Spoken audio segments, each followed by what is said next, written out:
Mari kita pergi kepada subjek kita yang berikutnya. Izinkan saya untuk share screen terlebih dahulu ya.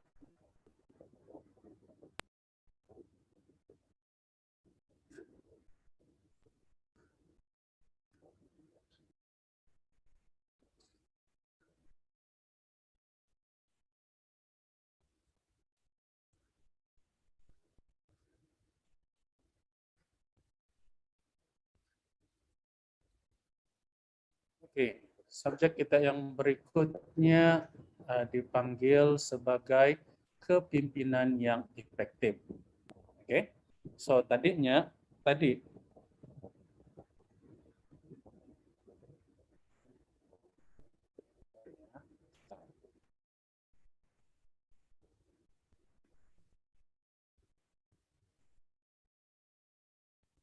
tadinya kita telah pun belajar tentang bagaimana bahwa karena Anda berada di dalam posisi sebagai pemimpin pelayanan wanita, maka Anda expected untuk melakukan beberapa perkara seperti berbicara di hadapan umum.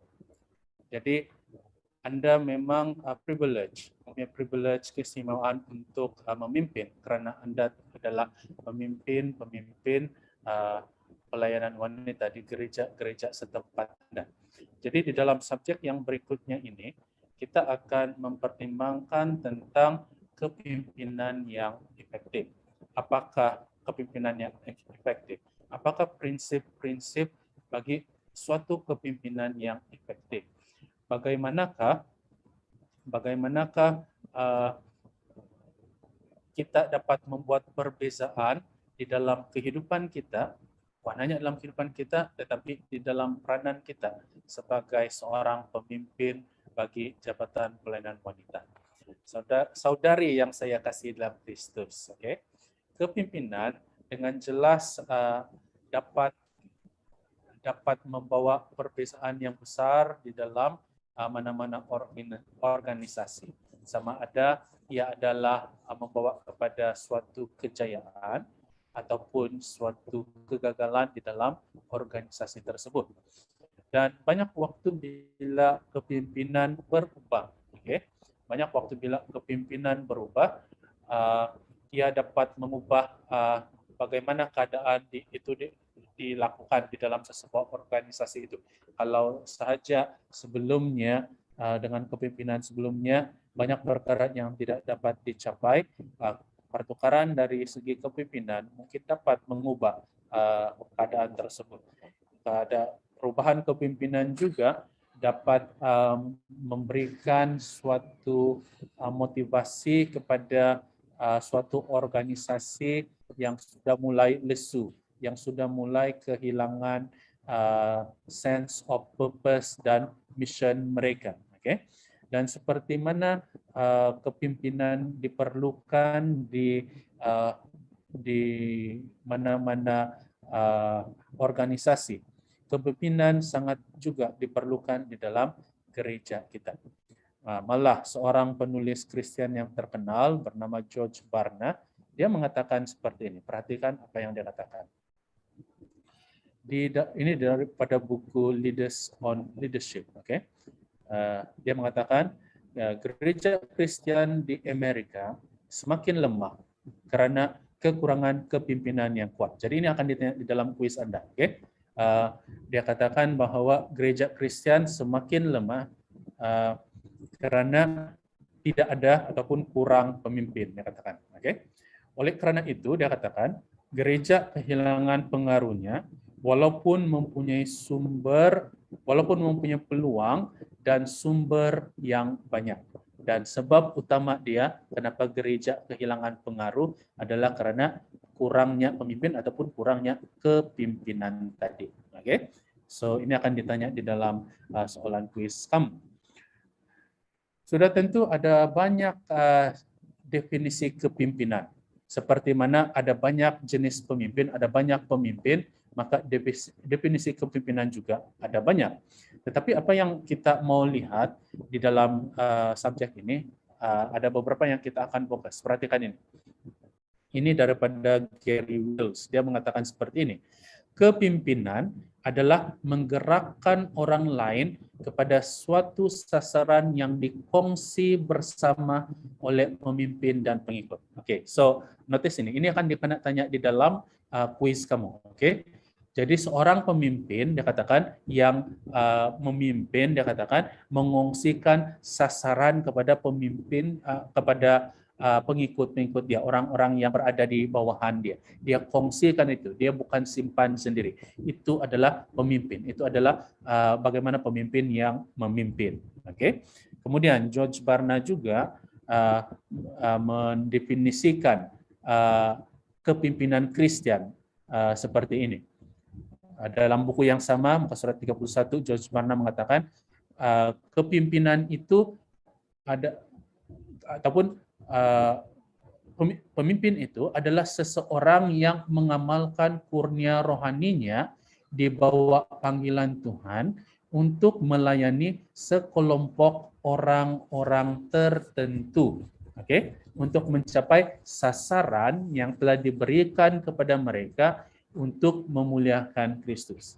Dalam arti kata yang lebih mudah, ini akan ditanya dalam soalan kuis kamu. Dalam arti kata yang lebih mudah, George Barna mengatakan kepimpinan yang diberikan oleh seorang pemimpin itu adalah sebenarnya suatu pelayanan. Oke, kepimpinan adalah suatu pelayanan di mana pemimpin melayani orang-orang yang berada di yang dia pimpin dengan menggunakan kurnia rohani dia agar mereka capai sasaran dan akhirnya sasaran akhir mereka, sasaran paling penting mereka adalah untuk kemuliaan Tuhan, dia katakan. So ingat ini, kepimpinan juga adalah suatu pelayanan. Oke, ini akan ditanya di dalam soalan kuis kamu. Oke, so next. Pakar-pakar kepimpinan bersetuju bahwa ada banyak jenis style ataupun gaya kepimpinan. Walau bagaimanapun, tidak ada satu gaya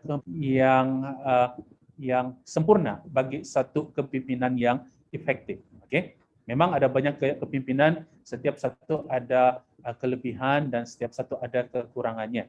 Oke, dan banyak bahan-bahan yang menulis tentang kepimpinan yang baik, terutama bahan-bahan yang kita sudah ada sebelum ini, bahan-bahan yang kita sudah pernah baca sebelum ini.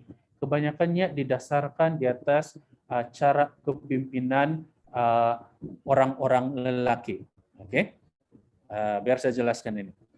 Saya katakan kita akan lihat daripada segi jenis salah satu gaya kepemimpinan yang kita akan bincangkan selepas ini. Mengapa dikatakan bahwa banyak yang kita ada tentang kepemimpinan sebelum ini semuanya berdasarkan orang lelaki, kaum lelaki.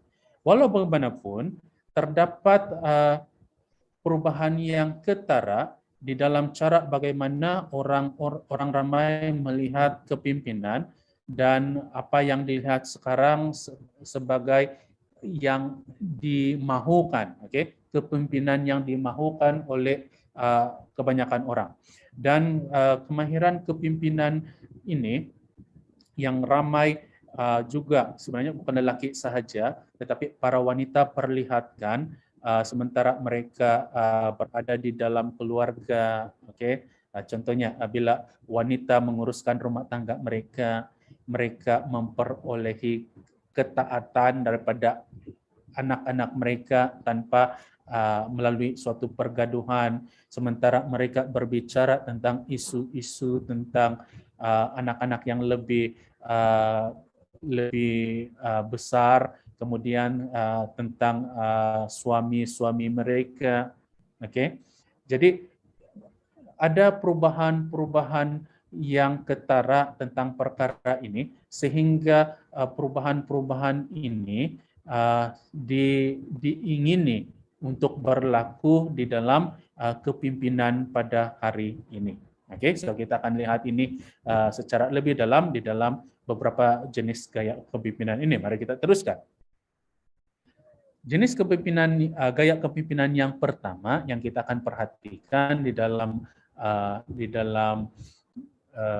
subjek ini adalah apa yang kita panggil sebagai kepimpinan konservatif. Oke, konservatif maksud dia adalah kepimpinan yang kita ada sejak daripada dulu-dulu. Oke, jadi itu sebab saya katakan tadi yang biasanya apa yang kita ada sejak daripada dulu-dulu biasanya lebih tendensi dia, kecenderungan dia lebih kepada gaya kepemimpinan kaum lelaki. Oke, di mana gaya kepemimpinan konservatif ini, oke, ada seorang pemimpin yang banyak kali dipanggil sebagai bos ataupun tuan, oke, dan menunjukkan dia punya kepimpinan daripada atas menguasai yang di bahagian bawahan dia. Kemudian mereka memperlihatkan pengaruh melalui penggunaan kuasa, oke. Jadi kalau saya yang bos, maka saya yang berkuasa. Kalau saya yang berkuasa, maka saya adalah yang berpengaruh. Oke, kemudian melalui kepemimpinan konservatif ini dia sangat kompetitif. Kompetitif maksud dia untuk seseorang naik daripada satu level kepada level yang lain adalah sangat sukar. Banyak saingan, banyak perkara yang harus kena satisfy, yang harus diselesai. Sehingga bos itu atau orang yang berada di atas itu rasa puas hati, barulah ada sedikit peluang untuk pergerakan daripada satu level kepada level yang lain. Ini maksud dia bila saya katakan bahwa kepemimpinan konservatif sangat kompetitif. Oke. Kemudian dia juga cenderung untuk bersifat individualism. Oke. Di mana yang saya katakan tadi yang berada di atas itu, yang bos itu, dia akan keluarkan arahan daripada dia sendiri dan akhirnya yang diusahakan itu akan membawa benefit, faedah kepada dia sendiri, bukan kepada kebanyakan orang. Oke. Dan kemudian dia juga bersifat eksklusif, di mana hanya satu orang yang mungkin saya bagi contoh mudah.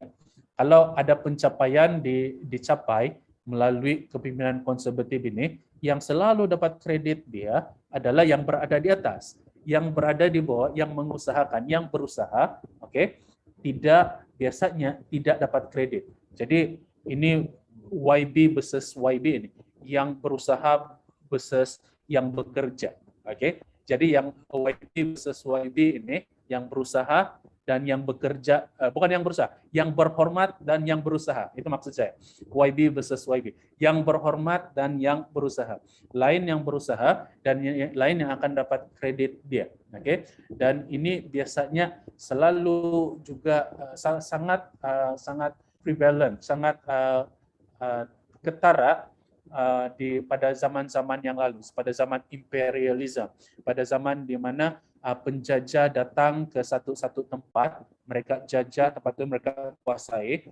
Jadi mereka yang jadi bos, jadi orang yang tempatan itu jadi pekerja saja tanpa ada kredit, tanpa ada mention kepada mereka, sama ada di dalam catatan sejarah ataupun perkara-perkara yang berkaitan tentang mengenai tempat tersebut. Oke, jadi ini saya maksudkan apabila saya katakan kepemimpinan konservatif itu bersifat eksklusif juga. Oke, so itu gaya kepemimpinan yang pertama. Mari kita lihat gaya kepemimpinan yang kedua. Please take note, ini nama gaya kepemimpinan juga, oke? Dia akan ditanya juga ini. Kita tulis kamu. Gaya kepemimpinan konservatif, oke? Dan yang seterusnya adalah ini, gaya kepemimpinan kontemporari, oke? So, ini adalah yang bertentangan dengan konservatif. Konservatif means yang dulu-dulu punya. Contemporary means something that is new. Okay? So ini gaya kepemimpinan yang berbeza, yang dulu-dulu punya dan yang agak baru. Okay? Dan daripada nama itu saja kita sudah melihat dia punya perbezaan. Dan kalau kita mau melihat secara details, sekarang pemimpin, orang yang berada di atas itu bukan lagi dipanggil sebagai, of course dia adalah pemimpin, tetapi bukan lagi dipanggil sebagai bos, oke? Tetapi ia juga kenali sebagai rakan sejawatan, oke? Rakan sejawatan.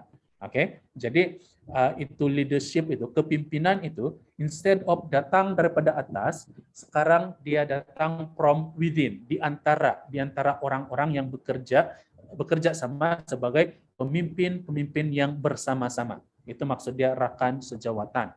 Kemudian bila di dalam gaya kepemimpinan kontemporari ini, pemimpin itu dia mendapatkan pengaruh dia bukan karena kedudukan dia, bukan karena pangkat dia, bukan karena siapa di mana dia berdiri dan siapa dia, tetapi dia mendapatkan itu pengaruh berdasarkan persuasion, berdasarkan bagaimana dia dapat menarik bukan perhatian, menarik minat orang lain terhadap dia untuk bekerja bersama-sama dengan dia.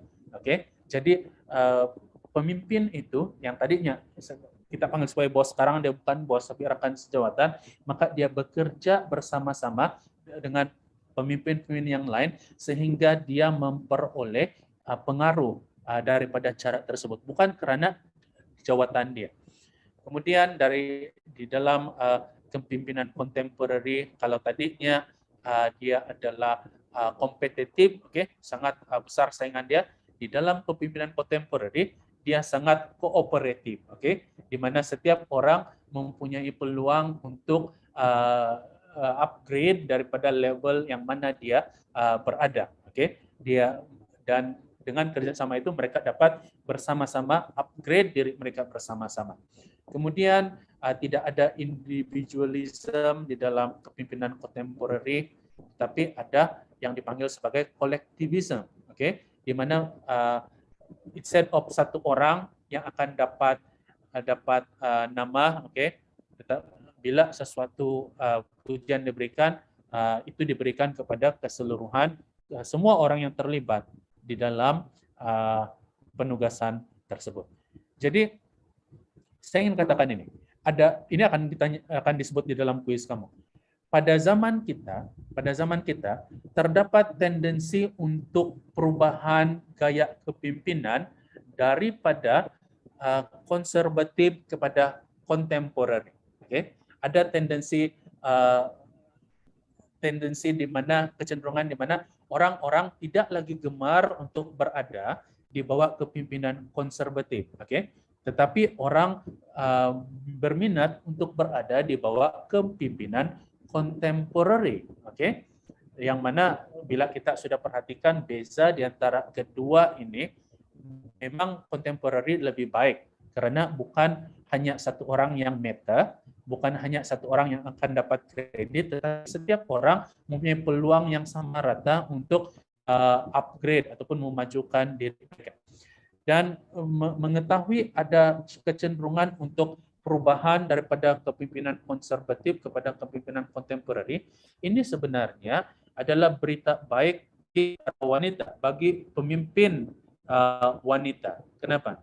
Sebab yang tadinya itu konservatif itu lebih kepada kaum lelaki, di mana of course mereka lebih ada kuasa daripada wanita, mereka lebih powerful daripada wanita. Ini juga tepat daripada in term of energy mereka, So kecenderungan untuk ada perubahan ini saya katakan adalah berita baik bagi para wanita, karena instead of hanya satu gender yang sebelum ini mendominasi kepimpinan, sekarang ia sudah mulai dikongsikan kepada gender yang berlawanan. Jadi para wanita mempunyai kesempatan untuk bersama-sama di dalam proses kepimpinan ini tadi. So let's move forward. Oleh kerana kita sudah sebut tentang kepimpinan kontemporari, kepimpinan konservatif, ini adalah istilah-istilah kepimpinan yang kita ada yang bukan di dalam Alkitab. Of course ada sedikit term yang biblically correct tentang gaya kepimpinan tersebut. Tetapi sekarang kita mau melihat secara lebih detail tentang gaya kepimpinan yang benar-benar biblikal. Apa yang Alkitab katakan tentang style leadership. Mari kita pergi baca ayat ini dalam Markus 10 ayat 43 dan ayat 44. Yesus mengatakan pada murid-murid dia, tidak demikian di antara kamu. Barang siapa ingin menjadi besar di antara kamu, hendaklah ia menjadi pelayanmu. Dan barang siapa ingin menjadi yang terkemuka di antara kamu, hendaklah ia menjadi hamba untuk semuanya. Jadi Kristus sementara dia berada di dalam dunia, dia mengajarkan bahwa kerajaan Tuhan itu adalah satu community di mana setiap anggota yang berada dalam kerajaan itu melayani di antara satu sama yang lain.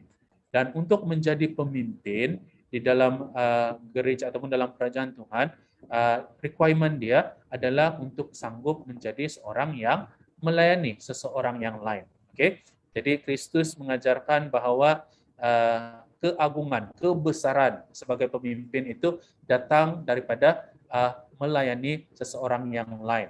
Dan menjadi pemimpin, dia katakan, harus willing untuk menjadi hamba kepada seseorang yang lain. Oke, jadi kita harus mengakui bahwa di dalam kekuasaan Tuhan, sesiapa sahaja yang mau memilih untuk menjadi pemimpin, mereka harus sedia untuk melayani orang-orang yang lain.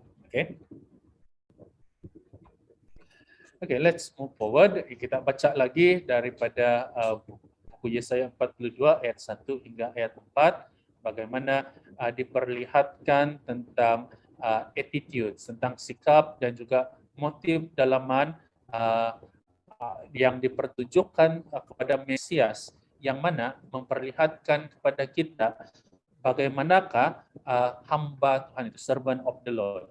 Kemudian kita akan coba untuk gunakan prinsip-prinsip dalam kehidupan Mesias sebagai pattern, sebagai pola di dalam kepimpinan kita. Yesaya 42 ayat 1 hingga ayat 4 mengatakan seperti ini. Lihat, itu hamba yang kupegang, katakan, orang pilihanku, yang kepadanya aku berkenan. Aku telah menaruh rohku ke atasnya, supaya ia menyatakan hukum kepada bangsa-bangsa. Ia tidak akan berteriak atau menyaringkan suara atau memperdengarkan suaranya di jalan. Bulu yang patah terkulai tidak akan diputuskannya, dan sumbu yang pudar nyalanya tidak akan dipadamkannya. Tetapi dengan setia ia menyatakan hukum. Ia sendiri tidak akan menjadi pudar dan tidak akan patah terkulai sampai ia menegakkan hukum di bumi. Segala pulau mengharapkan pengajarannya. Mari kita pergi satu persatu, terutama phrase yang saya sudah bold dalam warna kuning. Pertama, kita lihat dalam ayat pertama itu, bila dia katakan, lihat hamba yang kupegang, dia katakan. Lihat bagaimana ada persandaran, dependence kepada Tuhan itu, hamba yang dipegang oleh Tuhan. Hamba itu bersandar pada Tuhan. Kemudian dalam akhir ayat pertama itu juga dia katakan, kepadanya aku berkenan, aku telah menaruh rohku ke atasnya. Jadi mengetahui bahwa Tuhan senang terhadap kita, terhadap orang-orang yang bersandar terhadap dia, terhadap hamba Tuhan ini. Kemudian perhatikan bagaimana seorang hamba itu dia katakan dalam ayat kedua, dia tidak akan berteriak atau menyaringkan suaranya, dia katakan. Ada modesty di sana, ada kesederhanaan. Kemudian perhatikan dalam ayat ketiga ada empathy, rasa empathy terhadap orang lain. Ayat ketiga mengatakan bulu yang patah terkulai tidak akan diputuskannya, dan sumbu yang pudar nyalanya tidak akan dipadamkannya. Kalau sudah dalam keadaan kesusahan, dia tidak teruskan itu kesusahan, dia tidak kasih tambah susah orang-orang tersebut. Ini empathy. Kemudian dalam ayat 4 kita lihat ketekunan, perseverance. Di mana dia katakan dia tidak akan dia tidak akan menjadi pudar dan tidak akan patah terkulai, dia katakan. Oke, dia ada ketekunan dia, tidak akan mudah hilang dia punya semangat dia. Jadi ini adalah orang-orang yang dipanggil sebagai hamba Tuhan. Ini adalah pattern yang Kristus Mesias tunjukkan kepada kita sebagaimanakah apakah hamba-hamba Tuhan itu. Jadi sebagai seorang pemimpin Kristen, okay, gaya kepemimpinan yang harus kita coba untuk tiru, of course itu contemporary itu lebih baik daripada konservatif, tetapi yang lebih baik daripada kedua-duanya itu adalah gaya kepemimpinan yang diperlihatkan oleh Kristus, apa yang kita panggil sebagai gaya kepimpinan hamba. Oke, dan ini akan disebut ditanya di dalam sekolahan kamu nanti. Gaya kepemimpinan yang Kristus gunakan juga dipanggil sebagai gaya kepimpinan hamba, oke, ataupun servant leadership kita panggil itu. Oke, so ini yang lebih baik daripada gaya-gaya kepimpinan yang kita kenali di sementara berada di dalam dunia ini. Oke, kita teruskan. Saudara dan saudari yang saya kasihi di dalam Kristus, oke. Bila mana Anda berada di dalam posisi kepimpinan, bila mana Anda adalah pemimpin-pemimpin di dalam kapasiti yang tertentu, maka Anda tidak akan lari daripada menghadapi isu-isu, tantangan-tantangan, cabaran-cabaran di dalam kepimpinan. Okay? So ini akan ditanya di dalam soalan kuis kamu. Sebagai seorang pemimpin, pasti banyak tantangan, pasti banyak cabaran. Okay? Itulah pre-gift kepimpinan. Okay? Kalau Anda menyahut panggilan untuk menjadi pemimpin, maka Anda harus bersedia untuk terima cabaran itu. Anda harus bersedia untuk terima isu-isu yang datang bersama dengan kepimpinan itu tadi. Sama seperti kepimpinan Kristus waktu dia berada dalam dunia. Sudah pasti ada saja cabaran yang Kristus alami, ada saja cabaran yang Kristus juga telah hadapi, okay? Dan kita juga expect perkara yang sama. Kalau Kristus menghadapi ataupun mengalami perkara cabaran-cabaran sementara dia berada dalam dunia, kita juga expect sementara kita memimpin umat-umat Tuhan yang lain, kita juga expect bahwa dunia kehidupan bukan selalu cerah. Kadang-kala hujan turun, kadang-kala ada masalah yang dihadapi. Cuma saja bagaimana kita berhadapan dengan masalah-masalah tersebut. Bagaimana kita mengatasi masalah-masalah tersebut. Of course, ada subjek-subjek lain di dalam saya pikir sama ada tahap 2 atau tahap ketiga, di mana Anda akan pelajari bagaimana untuk berhadapan dengan masalah, bagaimana untuk menangani konflik-konflik. Saya percaya Anda juga ada belajar ini sedikit-sedikit dalam subjek-subjek yang sebelumnya, oke? Yang semalam, saya percaya. Jadi dalam level yang lain, tahap persidangan yang lain, Anda juga akan temui beberapa subjek yang lain yang akan deal tentang perkara ini. Tapi apa yang saya ingin katakan adalah bahwa beserta dengan kepimpinan, maka kita expect cabaran-cabaran, tantangan-tantangan. Oke? So, mari kita lihat beberapa daripada isu-isu kepimpinan yang biasa dihadapi oleh ramai pemimpin. Oke? Yang pertama adalah isu sama ada pengurus, dia adalah pengurus atau pemimpin. Pengurus versus pemimpin. Kalau pemimpin biasanya dia mau bawa punya tim dia untuk bergerak kepada satu arah. Tetapi kalau pengurus, dia tidak berapa pentingkan di mana mau pergi, tapi dia lebih pentingkan berapa cepat boleh sampai ke sana, berapa cepat boleh siap. Nah, itulah pengurus, bos kan. Tapi kalau yang pemimpin dia katakan kita mau sampai ini. Oke, tetapi kalau pengurus katakan begini masa kita mesti capai perkara ini. Ada beza kan? Kita lihat. Dan seorang pemimpin juga ada vision dia dan sentiasa memperhatikan agar mereka tidak terkeluar daripada cara bagaimana mereka mau capai vision itu tadi. Oke? Dalam masa yang sama mereka mau kan ada keefektifan dan juga hasil yang baik dan dalam masa yang sama memberikan inspirasi dan memotivasikan orang-orang yang berada di dalam kepemimpinan mereka untuk bekerja bersama-sama untuk mencapai apa yang mereka mau capai. Oke. Jadi ada beza di antara pengurus dan pemimpin. Jadi kadangkala isu dia adalah ini. Pemimpin itu berpikir, saya mau jadi pemimpin atau saya mau jadi pengurus? Oke. Saya mau jadi pemimpin atau saya mau jadi pengurus? Saya mau jadi orang yang menginspirasikan orang lain ataupun saya mau menyegerakan ataupun mencapai dengan cepat apa yang telah disasarkan. Saudara dan saudari yang saya kasih dalam Kristus, sebagai seorang pemimpin pelayanan wanita, kita harus boleh jadi dua-dua ini. Oke? Kita harus boleh jadi dua-dua ini.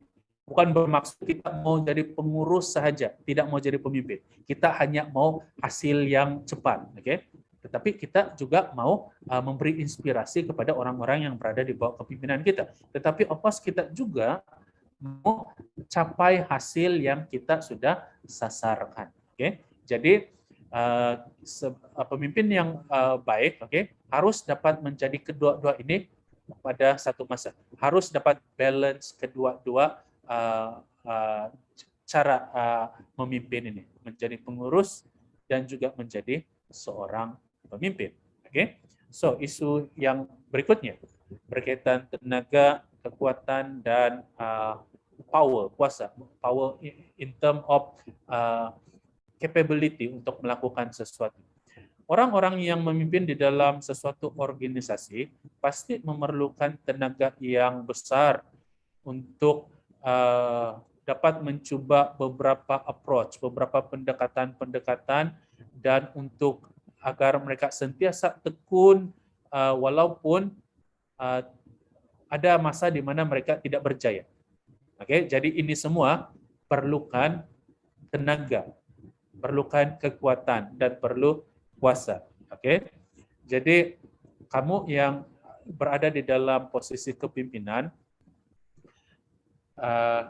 bukan hanya kita berminat untuk menjadi pemimpin, untuk membawa orang kepada suatu sasaran yang sudah dirancangkan, tetapi kita juga karena ada isu seperti ini yang memakan tenaga kita, maka kita harus juga jaga diri kita. Oke? Bukan hanya kita mau jaga sasaran kita, mau capai sasaran kita, tetapi kita juga mau jaga diri kita agar kita terus hidup sehingga dalam mencapai sasaran kita. Oke? Jangan jadi pemimpin yang tidak akan melihat hasil daripada pekerjaan kita. Jadi untuk lakukan ini, kita jaga kesehatan diri kita, bersenam, makan dengan betul, rehat dengan secukupnya. Ini adalah simple rules yang dapat membantu kita untuk mengekalkan tenaga dan kekuatan kita. Itu sebabnya, saudari yang saya kasih dalam Kristus, para pemimpin wanita di dalam isu-isu seperti ini ramai yang overwhelmed. Mereka merasa overwhelmed, mereka rasa penat, mereka rasa lelah apabila mereka mempertimbangkan tugas-tugas yang berada di hadapan mereka. Dan ada yang merasakan, saya pikir ini bukan hanya eksklusif bagi para wanita, ada juga pemimpin lelaki yang merasakan bahwa mereka karena perkara-perkara seperti ini, mereka merasakan mereka they are not capable enough, untuk lakukan itu.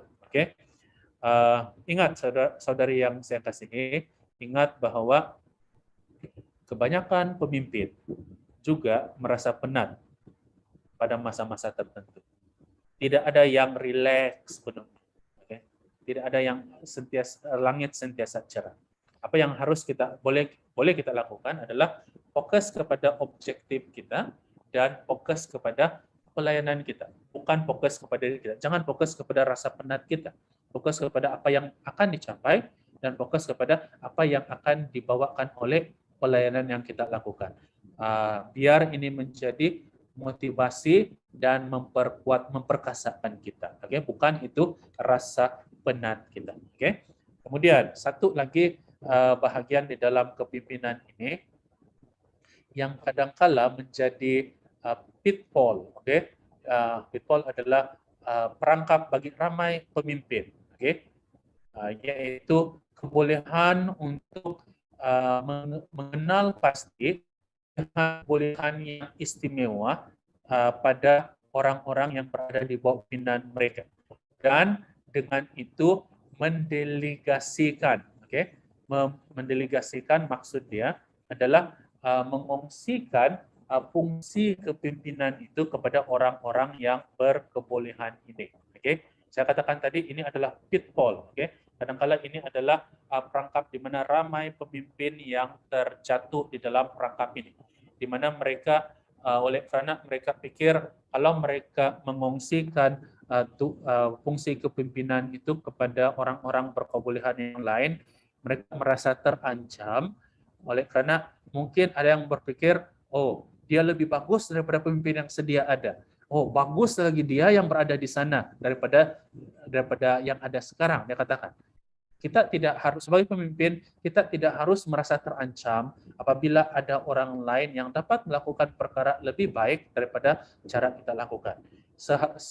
Instead, kita harus rasa bersyukur karena kita ada orang yang kita dapat bersandar kepada mereka.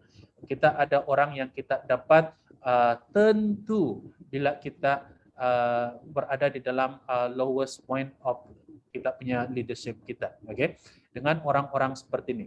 Orang-orang seperti ini bila dapat digunakan dengan baik dan bekerja sama baik dengan kita adalah satu kekuatan bagi para pemimpin itu tadi.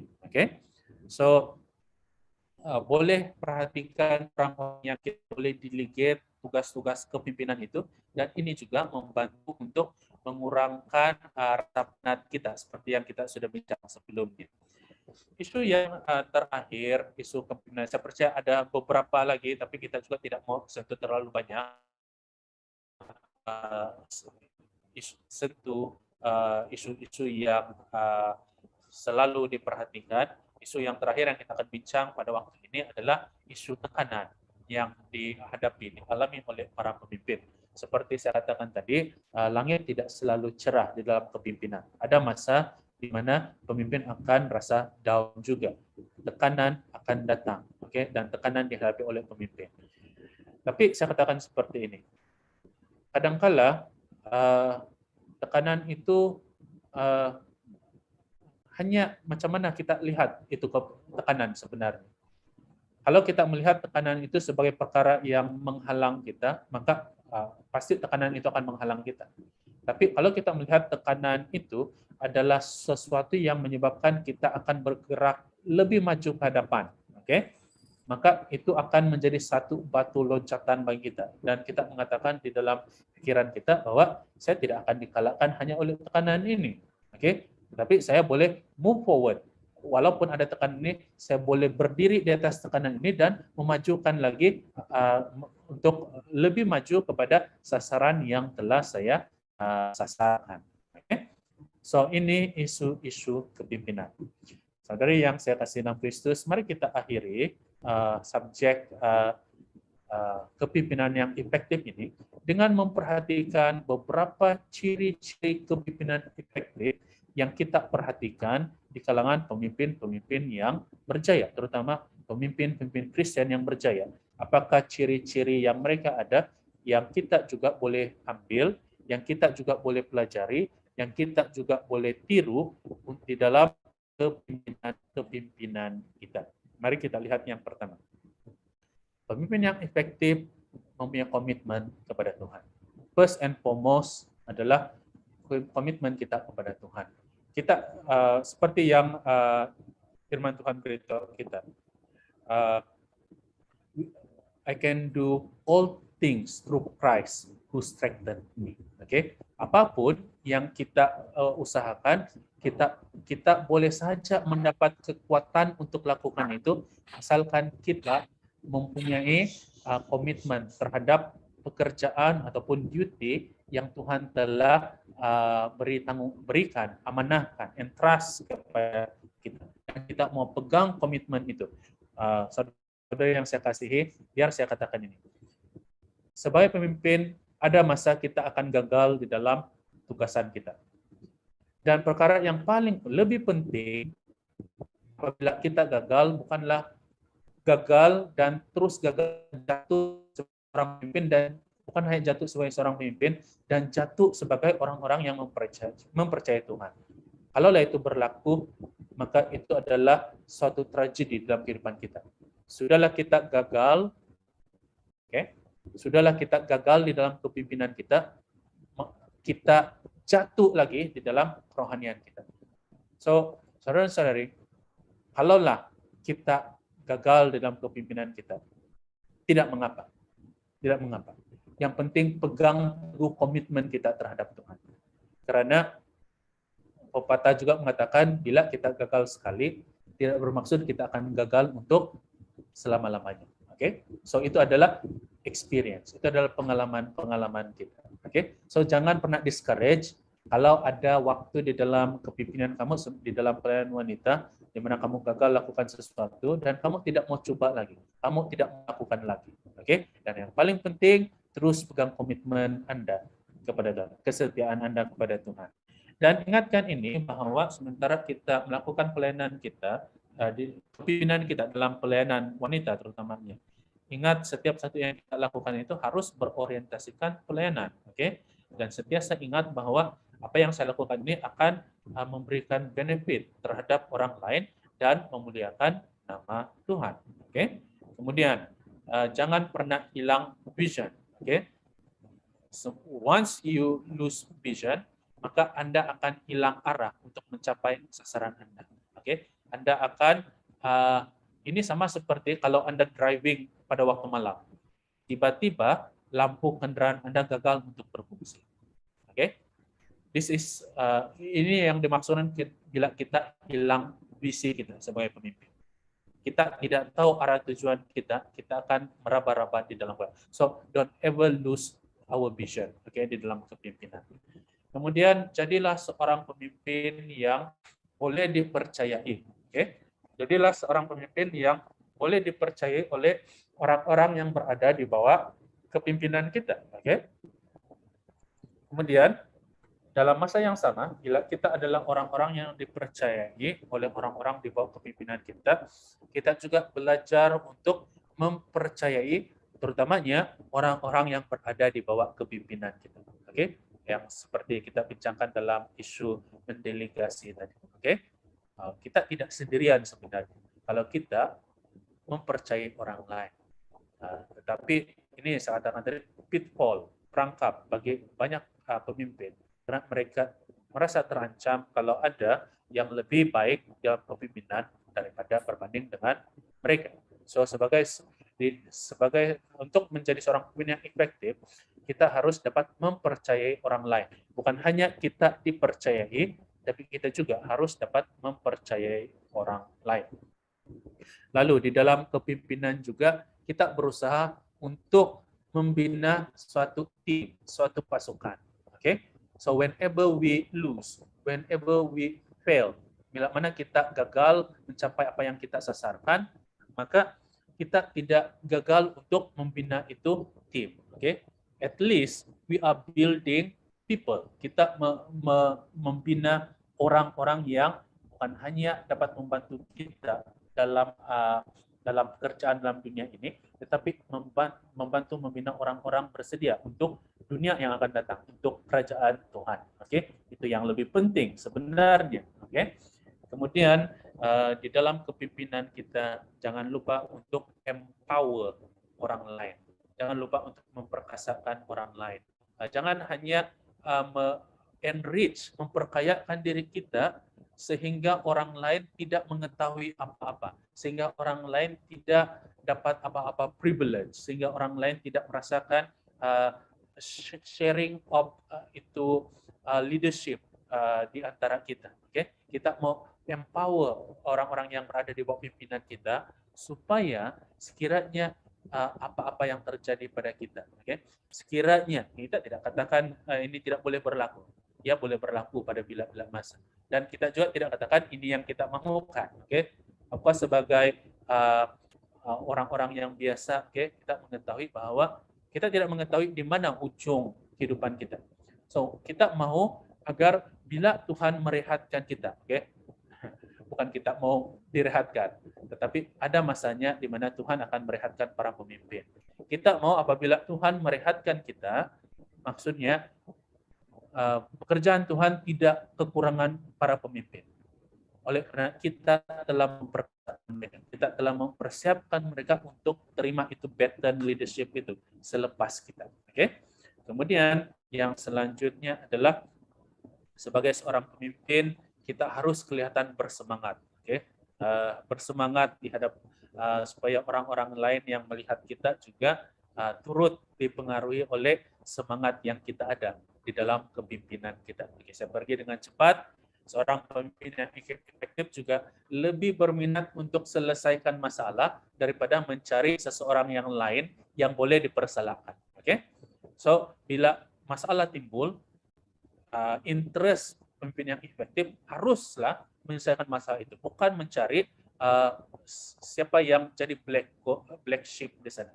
Oke, tidak mau jadi siapa yang dipermasalahkan, tapi selesaikan masalah itu. Oke.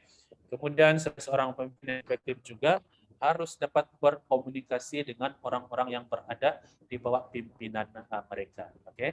Of course, banyak waktu di mana kita sebagai pemimpin kita expected untuk berkomunikasi dengan orang-orang yang berada di bawah pimpinan kita. Kemudian lagi disebut tentang agent perubahan. Oke, sebagai pemimpin kita juga harus ready untuk terima, embrace perubahan-perubahan yang mungkin kita akan alami.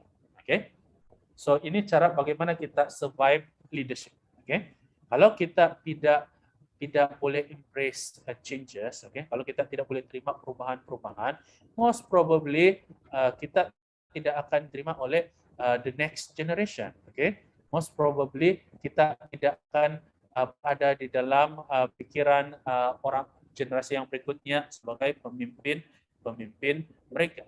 Kita bukan hanya willing untuk mengubah kadangkala cara kita, tetapi kita juga boleh menjadi agent perubahan. Kita juga dapat promote changes di dalam leadership kita, di kalangan orang-orang yang berada di bawah kepimpinan kita. And then yang kedua terakhir adalah sebagai seorang pemimpin yang efektif harus teratur, harus efisien, dan harus kompeten. Oke, di dalam banyak organisasi. Oke, ini adalah perkara yang dituntut daripada para pemimpin. Oke, kompeten terutamanya. Oke, dia boleh compete dengan pemimpin-pemimpin yang lain.